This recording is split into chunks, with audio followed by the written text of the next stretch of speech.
Depuis le début de cette série, nous avons parcouru progressivement les idées principales présentées par Rudolf Steiner dans la théosophie.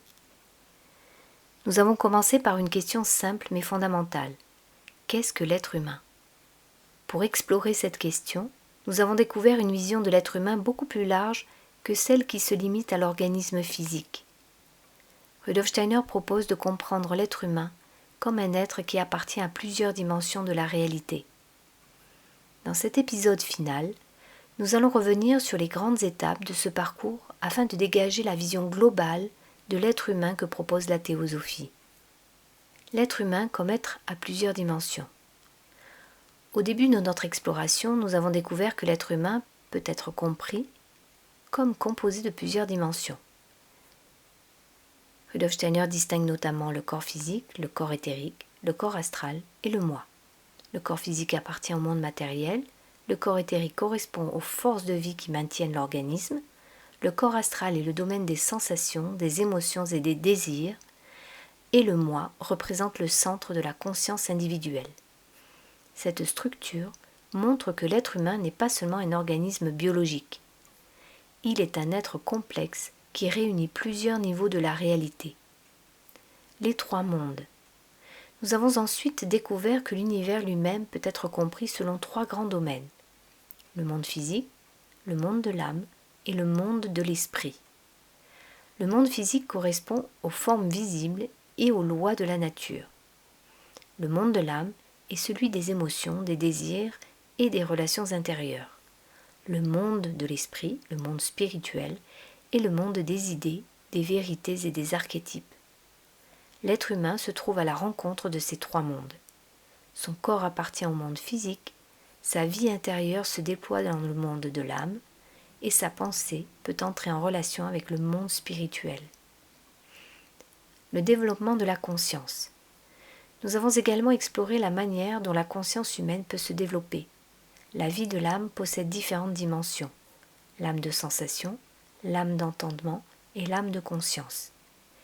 Ces différentes formes montrent que la conscience humaine peut évoluer. L'être humain peut passer d'une expérience dominée par les impressions et les émotions à une recherche plus consciente de la vérité. Cette évolution constitue une dimension importante du développement humain. La destinée humaine. Dans la seconde partie de notre parcours, nous avons abordé la question de la destinée humaine. Nous avons découvert les notions de karma et de réincarnation. Le karma décrit la relation entre les actions et les expériences. La réincarnation propose que l'évolution de l'être humain se déploie à travers plusieurs vies. Ces idées suggèrent que la vie humaine s'inscrit dans un processus d'apprentissage et de transformation à long terme. Chaque existence peut contribuer au développement de l'individualité. Le chemin de l'évolution intérieure. Nous avons également exploré la transformation progressive de l'être humain.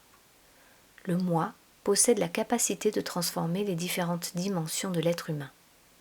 À travers les expériences de la vie et le travail intérieur, les émotions, les habitudes et les tendances peuvent évoluer.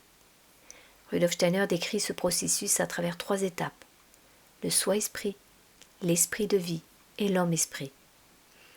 Ces étapes représentent des possibilités d'évolution de la conscience humaine. Une vision dynamique de l'être humain. La vision proposée par la théosophie présente l'être humain comme un être en devenir. L'être humain n'est pas simplement déterminé par son passé ou par les conditions de son existence. Il possède la capacité de se transformer. À travers ses pensées, ses actions et ses expériences, il participe à son propre développement. Cette perspective met l'accent sur la responsabilité et la liberté de l'individu. L'être humain dans l'évolution du monde.